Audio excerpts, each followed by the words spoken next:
Aksi unjuk rasa protes aktivitas tambang ilegal di kantor SDM Provinsi Sulawesi Tenggara diwarnai aksi pengusiran dan penyegelan kantor.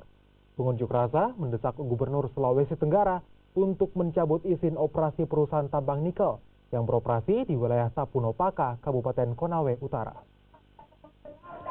Ratusan pengunjuk rasa yang tergabung dalam Koalisi Masyarakat Peduli Konawe Utara mendatangi kantor SDM Provinsi Sulawesi Tenggara.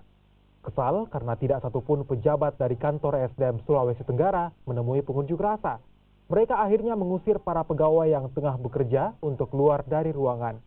Dalam aksinya, mereka mendesak Gubernur Sulawesi Tenggara untuk menghentikan kegiatan tambang ilegal PT Aneka Tambang yang beroperasi di Blok Tapunopaka, Kabupaten Konawe Utara. Pengunjuk rasa juga meminta Polda Sulawesi Tenggara untuk memproses pihak perusahaan yang diduga telah mencemari lingkungan akibat tumpahan ore nikel yang terjadi saat patahan tongkang beberapa waktu lalu. Sebelum meninggalkan lokasi, massa sempat menyegel kantor SDM.